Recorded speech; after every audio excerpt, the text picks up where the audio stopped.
আসসালামু আলাইকুম। সবাই কেমন আছে?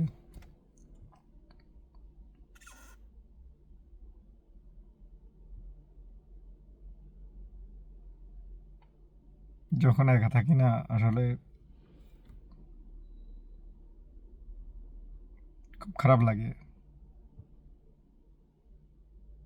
নিজেকে কারো কাছে বুঝাতে পারি না।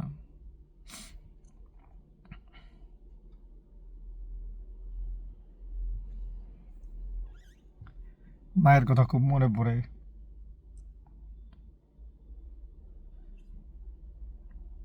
অনেক বেশি মনে পড়ে।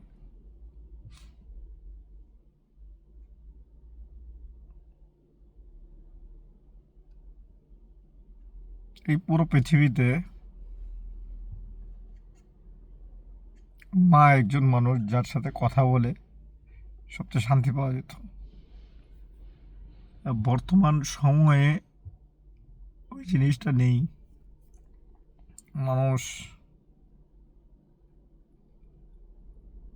মাকে কষ্ট দেয়। অনেক সন্তান তার মাকে কষ্ট দেয়, তার বাবাকে কষ্ট দেয়।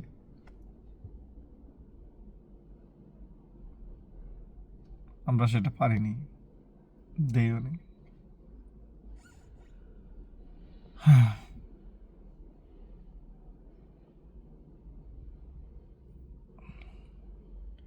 মায়ের প্রতি অজস্র ভালোবাসা, সম্মান আছে, এখনো আছে, কিন্তু মা নেই।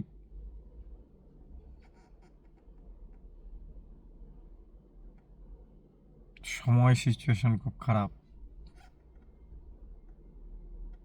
এই পৃথিবী এলোমেলো সব কিছু হয়ে গেছে, কাজ নেই, মানুষের মনে শান্তি নেই।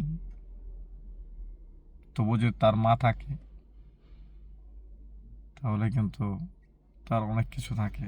যার মা আছে তার দুনিয়ার সবচাইতে বড় শ্রেষ্ঠ সম্পদটা আছে, যে সন্তান দিন শেষে কষ্ট করার পরে মাকে অন্তত একটাবার ফোন দিয়ে বলতে পারে, মা তুমি কেমন আছো, মা তুমি কি তোমার খাবারটা খাইছো, মা তুমি কি ঠিক মতো ঘুমাইছো। মায়ের সাথে কিন্তু এগুলো কথা বলা যায়। হয়তো একজন স্ত্রীর সাথে সেভাবে কথাগুলো বলা যায় না, কিন্তু মার সাথে কিন্তু এগুলো বলা যায়। কারণ মার আর সন্তানের যে একটা কানেকশন, এটা পৃথিবীর কোথাও নেই।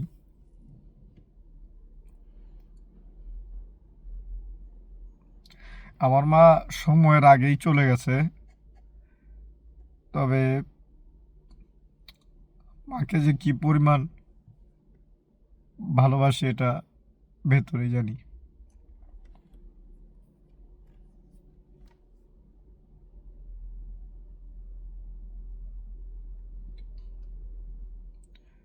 মা একটা আলাদা জিনিস। মা মাই।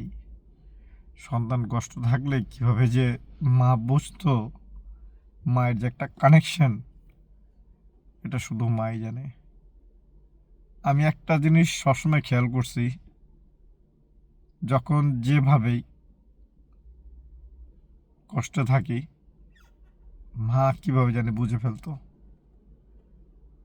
তো মায়ের ফোনটা আসতোই। তো সবাই দোয়া করবেন, আপনাদের মায়ের জন্য দোয়া করবেন। যাদের মা আছে দুনিয়াতে তারা অবশ্যই তাদের মাকে সর্বোচ্চটা দিয়ে ভালোবাসবেন। মুসলিম হলে মুসলমানের তার ইসলামের দিকগুলা মেনে মাকে সম্মান করবেন। আমাদের হিন্দু ভাই যারা আছে তারা তাদের ধর্মের অনুসরণ করে মাকে ভালোবাসবেন। মাকে ভালোবাসতে কোনো ধর্ম, জ্ঞান কোনো কিছু লাগে না। মা বাবা পৃথিবীর সেরা সম্পদ। এই সম্পদ হারিয়ে গেলে আর দ্বিতীয়বার জীবনে আসে না। মা মারা যাওয়ার পরে মানে মন ভরে যে কাউকে মা ডাকবো সেই ডাকটার আসে না।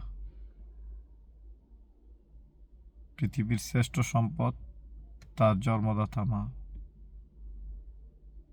আমি দোয়া করি সকলের মা ভালো থাকুক, সুস্থ থাকো। আমি অনেকের সাথে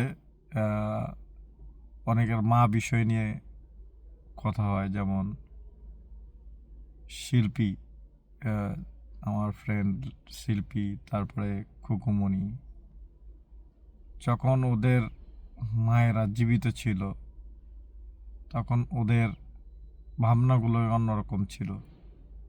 আরও অনেকেরই এমন, অনেকেরই সৌরভ আছে, আমাদের পুরান ঢাকার ছেলে, তার মা বাবা একসাথে কিছুদিন আগে পিছিয়ে মারা গেছে। ছেলেটা নানির কাছে, ফুবুর কাছে, খালাদের কাছে বড় হচ্ছে, বড় হয়ে গেছে, মাশাআল্লাহ অনেক বড় হয়ে গেছে এখন।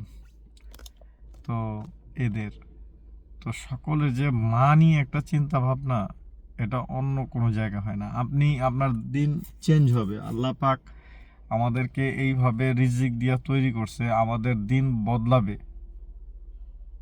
কিন্তু আমাদের মা এরা যদি সুস্থ থাকে তাহলে সেটা দেখে যাবার একটা যে এই এই ভালো লাগা, সেটা সে পাবে। মায়েরা সবসময় চায় তার সন্তান বড় হোক, তো একটু সময় লাগে, তো সেটি আর কি অনেক মায়েরা বুঝতে চায় না। তো সময়ের আগেই মায়েরা ব্যথা অনুভব করে, কোনো না কোনো কারণে তো অবশ্যই তারা হার্টে ওই ব্যথা নিয়ে মারা যায়। তো পৃথিবীর সকল মা, সকল বাবা, আমি সকল যাদের এই যে রিসেন্টলি মা যারা আছেন তারা সন্তানদের নিয়ে চিন্তা ভাবনা করে, আসলে সময় দিতে হবে সব সন্তানদেরকে। আপনাদেরও ভালো থাকতে হবে, আপনাদের সন্তানদের জন্য আপনাদের ভালো থাকতে হবে। আপনারা ভালো থাকলে অবশ্যই আপনার সন্তান ভালো থাকবে। যেমন আমি আমার মাকে এখন প্রচুর পরিমাণে মিস করি, প্রতিটা দিন মিস করি। আর যখনই মিস করি তখনই চেষ্টা করি যে গত 2 মাস, 2.5 মাস আমি জুম্মার নামাজ ছাড়া 5 ওয়াক্ত নামাজ আমি পড়তে পারিনি। তো ভেতরে খারাপ লাগছে, সরি আমি মিস্টেক করলাম, আমি রমজান মাসে নামাজ আদায় করেছি সবগুলোই। তো ঈদের পর থেকে যে দিনগুলো আর কি, 1 মাসের একটু বেশি হবে, তো এই নামাজ আমি পড়তে পারিনি, বিভিন্ন সময়ের কারণে আমি পড়তে পারিনি। কিন্তু যখনই মার কথা মনে হতো তখনই আল্লাহর কাছে একটা বড় নিঃশ্বাস পড়ি যে আল্লাহ, আমার মা যেখানে আছে তুমি ভালো রাখো, আমার ভাই বোনগুলাকে ভালো রেখো, কারণ তারা খুব দ্রুতই, আমরা যেরকম মায়ের ভালোবাসার সাথে কানেক্টেড ছিলাম, তারা হয়তো সেইভাবে কানেক্টেড হতে পারে নাই। আমরা হয়তো মার ভালোবাসার সাথে 30 বছর, 32 বছর, 35 বছর কাটিয়েছি, তারা হয়তো সেই সময়টুকু পায় নাই। তো আল্লাহ তাদেরকে ধৈর্য ধারণের ক্ষমতা দিও। আমার ছোট ভাই হাসান, সে হয়েছে যে সময়, ওই সময় আমাদের ফ্যামিলিতে অনেক ক্রাইসিস। তো সেই সময় ও হয়েছে। তো আসলে যখন একা একা থাকি অটোমেটিক্যালি সেই চিন্তাগুলো মাথায় চলে আসে যে আসলে মা যার নেই, তার পৃথিবীর কোনো কিছুই তার কাছে ভালো লাগে না। মা এমন একটা জিনিস, মার কাছে সব কিছু বলা যায়, চাওয়া যায়, সব কিছু করা যায় মার সাথে। তো পৃথিবীতে এই মাই সেরা সম্পদ। সব সন্তানকে এই জিনিসটা বোঝা উচিত, কেয়ার করা উচিত, মায়ের কেয়ার করা উচিত। মা নামটার সাথে যেমন অনেক কিছু জড়ায় আছে, মা নামটা যেমন মধুর, তেমন আমাদের মধুর মতো করে মাকে দেখতে হবে। তো আমার ছোট ভাইটা মায়ের সেরকম আদর পায়নি, তো এর আগে মা চলে গেছে, ছোট বোনটা মার ওরকম আদর পায়নি, এর আগে মা চলে গেছে। আরও অনেকেই যারা আমাদের সংসারে বড় হয়েছে, আমাদের ভাগ্নিগুলা, তো ওই অক্ষরে সবাই। তো আজকে খুব একা লাগছে, কারণ পরিস্থিতি এমন যে আহ, আহ, কি বলবো, আলহামদুলিল্লাহ আল্লাহ যেভাবে রাখছে, যাকে যেভাবে রাখছে, সবাই ভালো থাকুক, সুস্থ থাকুক। মা নামটার সাথে যাতে তারা সম্মান এবং সুবিচার করতে পারে, সেই দোয়া করি। আল্লাহ সবাই ভালো রাখুক। আমাদের আরেকজন আমার ফ্রেন্ড মহেশখালীর, এই আমাদের খায়রুল ভাই, উনি ওনার মাকে অনেক প্রচণ্ড ভালোবাসে। আমি মা পাগল ছেলে দেখছি, এরকম মা পাগল ছেলে আমি আমার দেখিনি। এত মা ভীরু, মা ভক্ত ছেলে। তো উনিও জানে যে আমি কেমন মা ভক্ত মানুষ। উনিও জানে আমরা করোনার সময় একসাথে কাজ করেছি, একসাথে ছিলাম। তো দেখেছি আমি সামনে থেকে, আহা মায়ের জন্য কি চিন্তা, শুধু মায়ের জন্য না, তার বাবার জন্য। আমাদের রফিক, হ্যাঁ রফিকুল ইসলাম, ওর মায়ের জন্য ওর যে কত বড় চিন্তা, কত বড় ভালোবাসা আমি দেখেছি। আমাদের নূর নবী, আমার বন্ধু, ওরও মায়ের জন্য যে একটা হাহাকার, যে মায়ের জন্য একটা কত একটা ভালোবাসা দেখেছি, বলা যায়। আমাদের রহিম, মায়ের জন্য কতটুকু টান, কতটুকু ভালোবাসা আমি দেখেছি, বলা যায়। তো এরকম অনেকেই আছে, অনেকের নাম দিতে পারি না। অনেকের মা বাবা, তারা মানে মায়ের প্রতি খুব তাদের ভক্তি সম্মান। আমাদের শফিক ভাই মিরপুরের আমাদের ফ্রেন্ড, তার মায়ের জন্য তার সম্মান, হ্যাঁ, ভালোবাসা। মা পাগল হোক, মা যেমনই হোক, মা তো মাই। তো আজকে মাকে খুব মনে পড়ছে, বিদায় মা নিয়ে কথাগুলো বলার আমি জানি না, এই কথা বলাতে আমার হয়তো একটু বাড়াবাড়ি হয়ে যাচ্ছে। তো আসলে বলার উদ্দেশ্য এটা না, আমার বলার উদ্দেশ্য হচ্ছে যে আমাদের মা আমাদেরকে যেভাবে গড়ে তুলছে, হ্যাঁ, আমরা হয়তো সেই বয়সে মাকে সবটুকু দিতে পারিনি, কিন্তু মা মানুষটাকে আমাদের সম্মান করা উচিত, ভালোবাসা উচিত, এবং সর্বোচ্চ সম্মানটা দেওয়া উচিত। ঠিক আছে, মা আর নিজের স্ত্রীর মধ্যে ওই রকম কম্পেয়ার করা কখনোই উচিত না। মা তো মায়ের জায়গা তো কেউ নিতে পারে না কখনোই। তো পৃথিবীর সকল মা বাবা সবাই ভালো থাকুক। এই আমি যখন 40,000 ফিট উপরে আসমানের ভেতরে, তো আমি আমার বাবারে ভিডিও কল দিলাম। হ্যাঁ, আমি 40,000 ফিট উপর থেকে আমার বাবারে ভিডিও কল দিছি। আমার বাবা খুবই শক্ত একজন মানুষ, কিন্তু ইদানিং আমার বাবা যতই দেখি ততই অবাক হই। আমার বাবা এখন বাচ্চার মতো মানুষ হয়ে গেছে, বাচ্চা সুলভ মানুষ হয়ে গেছে। তো আসলে এরাই শ্রেষ্ঠ সম্পদ। বাবা যে সন্তানের জন্য কিছু করতে হবে এমনটা বিষয় না, বাবা যে সন্তানকে সব কিছু ঢেলে দিবে বিষয়টা এমন না। বাবা থাকাটা জরুরি।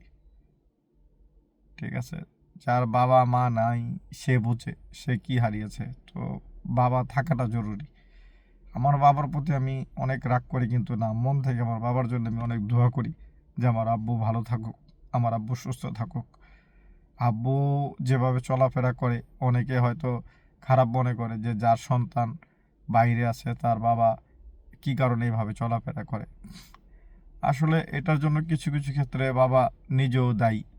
তা এখন বাবাকে অনেকবার বোঝানোর পর বাবা নিজেকে চেঞ্জ করতে চায় না, he will not change his own personality. So এখানে কোনো কিছু বলার থাকে না। তো এখন দেখা যায় যে আপনি আপনার মতো করে আপনার বাবাকে চান, কিন্তু আপনার বাবা হয়তো তাকে নিজেকে সেভাবে চেঞ্জ করতে চায় না। তো এখানে ফোর্স করার কিছু নাই। বাবা ভালো আছে, সুস্থ আছে, এটাই হচ্ছে সবথেকে বড় কথা। তো বাবা এবার আমি আসার অনেক কান্না করছে, এবং আমি গত 3 দিন ধরে খুব ফ্রাস্ট্রেশন এই জিনিসটা নিয়ে, যে আসলে এই সময়টা আমার বাবার সাথে আমার কাটানো উচিত। তো সিচুয়েশন কখনো নিজের পক্ষে যাচ্ছে, আবার কখনো বিপক্ষে চলে যাচ্ছে। এমন এমন হচ্ছে যে এখন ভালো, এমন হচ্ছে এই খারাপ। মানে সিচুয়েশন কাম ব্যাক করতেছে বারবার, কাম অ্যান্ড ব্যাক করতেছে। তো এই জিনিসটা খুবই প্যানিক লাগতেছে। তো বাবারা অনেক মিস করতেছি, কারণ মা নেই। বাবা, আহ, আমি জানি আমার বাবা আমার কতটুকু ভালোবাসে। তো এটা বোঝার ক্ষমতা আছে, যে বাবা যেরকম আমাকে বুঝে আমিও বাবারে বুঝি। তো বাবা ভালো থাকুক, দোয়া করি অনেক ভালো থাকুক, সুস্থ থাকুক, আল্লাহ যাতে আমার বাবারে সুস্থ রাখে। তো আপনারাও আপনাদের বাবা মাকে সুস্থ রাখার চেষ্টা করবেন, দোয়া করবেন সবাই। নামাজের সময় অন্তত পক্ষে রাব্বি আহুমা কামা রব্বায়ানি সাগির, এটা অন্তত পাঠ করার চেষ্টা করবেন, পড়ার চেষ্টা করবেন। প্রত্যেকেই এই দোয়াটা করবেন যে তার বাবা মা যাতে ভালো থাকে, সুস্থ থাকে। তাই আর কি। তো একা একা সময়টা পার করতেছিলাম, আর অনেক দূরে আসছি, অনেক দূরে আসছি। এয়ারপোর্টে নামার পর থেকে আমি ঘরে আর যাইনি, ঘরে যাই নাই। তো এখনো পর্যন্ত আমি অন ওয়ার্কে আছি। তো এখন আলহামদুলিল্লাহ, আল্লাহ পাক যেভাবে নিচ্ছে ভালোই নিচ্ছে। তো আপনারা সকলের বাবা মার জন্য দোয়া করবেন, আমার বাবা মার জন্য দোয়া করবেন, আমি আপনার বাবা মার জন্য দোয়া করব। তো আসসালামু আলাইকুম, ভালো থাকবেন, ধন্যবাদ।